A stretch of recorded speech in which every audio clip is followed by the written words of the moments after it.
¿Qué ocurre en el corazón humano cuando el dolor del pasado es tan grande que amenaza con destruir nuestro presente? A menudo creemos que para honrar lo que perdimos debemos aferrarnos a la tristeza, o peor aún, convertir nuestra herida en un escudo contra el mundo. Hoy quiero reflexionar contigo sobre una historia profunda, la travesía de Aang, tras los acontecimientos de la guerra y la aparición de una antigua herida que nunca terminó de sanar. Érase una vez un joven que llevaba sobre sus hombros un peso desproporcionado. Aang no solo era el avatar, él era encargado de traer equilibrio al mundo. Era también el último maestro aire vivo. Su pueblo, su cultura, sus maestros, todo lo que conocía había sido erradicado en el pasado. Y aunque el mundo celebra la paz que él mismo había ayudado a construir, en la soledad del templo Aang se enfrentaba a un enemigo silencioso: la profunda sensación de orfandad.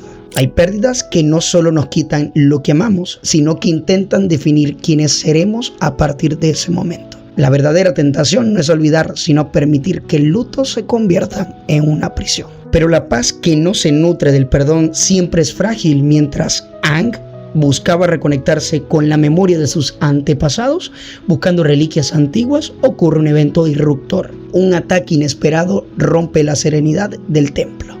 Un grupo radical de personas sin control de los elementos, conocidos como los rechazados, irrumpen en el recinto sagrado. No buscan oro ni riquezas convencionales, buscan un mapa antiguo que conduce a la reliquia de un avatar olvidada, la Avatar Sona. Aang, fiel a sus valores de conversación y respeto por la vida, intenta medir con sus palabras. ¿Por qué hacen esto? Puedo ayudarlos, pero la respuesta que recibe revela una verdad dolorosa y amarga. No necesitamos tu ayuda. No viviremos en un mundo donde los maestros gobiernen todo y nosotros no tenemos nada. Cuando el ser humano experimenta injusticia o se siente postergado, es muy fácil que la herida personal se transforme en un resentimiento colectivo.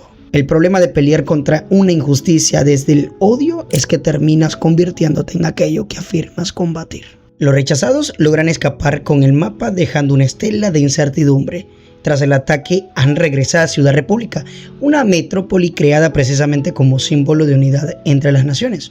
Allí se reencuentra con Katara, quien al atender sus heridas nota el cansancio no solo físico, sino del alma que abruma al joven avatar, buscando respuesta en las cenizas del ayer. Y es en ese momento donde Aang pronuncia palabras que muestran el dolor de su corazón. Si yo muero, ¿mi cultura muere conmigo? A través de ese aislamiento mantengo vivo mi pasado. Pero Katara, ejerciendo esa voz de sabiduría y contención que todos necesitamos en un momento de desierto, le recuerda una verdad superior. Quizás sea el último maestro aire, pero no estás solo. Esta ciudad y este mundo existen gracias a tu corazón y a tu visión. El mundo aún necesita de tu protección hoy. Proverbio nos enseña que el corazón alegre es una buena medicina, pero el espíritu abatido seca los huesos. Aang estaba corriendo el peligro de quedarse a vivir en la tumba de su pasado, olvidando que la vida y el propósito que Dios pone en nosotros siempre se desplegan en el presente. Buscando respuestas a la amenaza que representan los rechazados, Aang decide consultar con la sabiduría del primer plano espiritual para descubrir quién fue la Avatar Sona y por qué ese mapa es tan peligroso. Lo que está a punto de descubrir no es solo la existencia de un artefacto de poder ilimitado, sino el trágico origen de cómo el dolor de un hombre convirtió una bendición en una maldición destructiva. Aang, buscando entender el verdadero peligro tras el mapa robado por los rechazados, se conecta con la historia de la Avatar Sona. La leyenda contaba que Sona poseía un bastón sagrado capaz de canalizar una energía espiritual ilimitada. Durante una época de caos, Sona usó su poder para enseñar a sus discípulos más devotos, un hombre llamado Tagga, a canalizar el aire para defender la paz. El poder en sí mismo no es bueno ni malo, es simplemente un amplificador de lo que ya habita en el corazón humano. Cuando le das la herramienta de poder a un corazón sanado, construye refugios, pero cuando le das poder a un corazón lleno de rabia, construyes armas. Aquí es donde la historia toma un giro trágico. Tagga se presenció como sus hermanos y hermanas nómadas aire eran masacrados en la guerra. Al ver la brutalidad del mundo, la tristeza en el pecho de Tagga se convirtió en una furia. Dejó de ver el aire control como un regalo para proteger la vida y empezó a verlo como un instrumento para exterminar a cualquiera que no fuera de su pueblo. Tagga le rogó a Sona que usara el bastón para crear un ejército y destruir a sus enemigos, pero la Avatar Sona entendió que el mal no se vence con más mal. Se negó.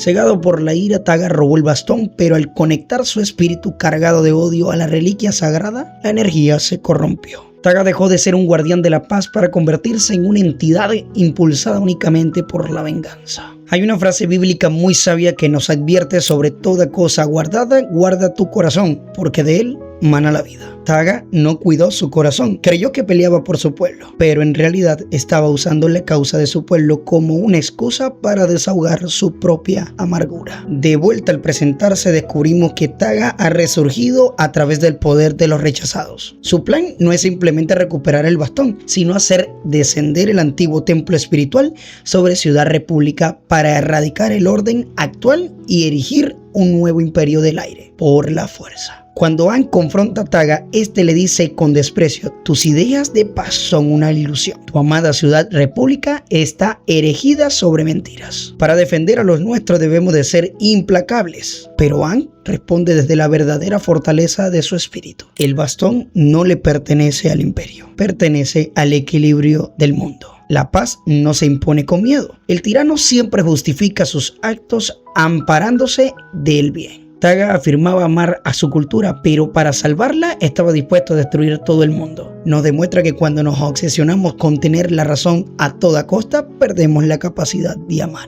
El templo espiritual empieza a colapsar sobre la ciudad, la tormenta amenaza con destruirlo todo y Aang se encuentra al borde del abismo, enfrentando no solo a un enemigo con un poder desmedido, sino al espejo de lo que él mismo podría haberse convertido si se hubiera dejado llevar por la amargura de ser el último maestro aire. Ahora, ¿cómo se vence a un enemigo que no le teme a la destrucción porque ya está muerto dentro de él? ¿Cómo se restaura la paz cuando todo parece perdido? Por otro lado, Taga, consumido por la energía espiritual corrupta del bastón, descarga todo su odio creyendo que la única forma de garantizar el futuro de los suyos es exterminar todos los demás. La reacción natural ante el odio suele responder con el mismo veneno. Si alguien te ataca, nos han enseñado a devolver el golpe con mayor fuerza. Pero Aang entiende algo revolucionario. La violencia puede sostener un cuerpo, pero jamás puede transformar un corazón. Devolver odio por odio solo multiplica la oscuridad en un mundo que ya está bastante oscuras. Hay una enseñanza bíblica profunda que dice: no seas vencido por el mal, sino vence el mal por el bien. Romper el ciclo de la venganza requiere mucho más valor que continuarlo. La verdadera fuerza no reside en la capacidad de destruir, sino en el dominio propio para edificar. Taga está acorralado por su propio poder destructivo. El bastón espiritual está a punto de hacer explosión, amenazando con consumir a él y a todos a su alrededor. En ese instante, Aang tiene el poder y la oportunidad de dejarlo caer y salvarse a sí mismo. Humanamente, Taga se lo merecía. Era el culpable de toda la tragedia. Pero Aang no elige el juicio, elige la misericordia. Entra en el estado avatar, no para aplastar a su enemigo, sino para protegerlo de su propia ruina. Aang extiende su mano, toma la energía corrupta y la purifica con una profunda compasión. Le demuestra a Taga que comprende su dolor, pero que el dolor no le da derecho a destruir la vida de los demás. La gracia y el perdón no significa justificar el error ni ignorar la justicia. El perdón significa liberar a la otra persona de la deuda que tenía contigo para evitar que el resentimiento te destruya a ti. Cuando perdonas, no cambias el pasado, pero abres la puerta a un futuro diferente. Al sentir la luz de la compasión, la coraza de odio de Taga se rompe. Por primera vez en décadas, el anciano no ve enemigos, ve el verdadero espíritu del aire. Aquel que no busca dominar, sino dar vida. Taga cae de rodillas llorando, no por la derrota, sino porque finalmente ha sido liberado de la pesada carga de la amargura. El bastón espiritual es restaurado a su propósito original, ser el símbolo de paz. Ciudad República no es destruida, sino fortalecida por la lección aprendida. La verdadera victoria de Aang no fue ganar una batalla, sino salvar el alma de un hombre que se había perdido en la amargura. El rey Salomón escribió: el sabio corazón es llamado prudente y la dulzura de labios aumenta el saber. La reconstrucción de una sociedad o de una propia vida no empieza con las leyes ni con fuerza bruta. Empieza cuando sanamos nuestras heridas internas. Amigo, que me escuchas, tal vez en tu vida no estés enfrentando un imperio ni sosteniendo un bastón místico, pero todos nos enfrentamos a algo a diario. La tentación de guardar rencor, de responder con amargura cuando nos dañan o de usar nuestra posición para imponer nuestra razón en lugar de buscar la paz. Recuerda que lo que construyes con rabia, la misma rabia se encarga de destruirlo, pero lo que siembras con humildad y amor, y perdón dará frutos que permanecerán para siempre. No dejes que la herida de tu ayer te robe la capacidad de amar el día de hoy. Si esta historia y esta reflexión han aportado valor a tu vida, te invito a suscribirte al canal, dejar tu comentario sobre qué lección te dejó esta película y compartir este video con alguien que necesite escuchar este mensaje. Gracias por acompañarme, soy Dioiner y nos vemos en la próxima historia para seguir reflexionando juntos.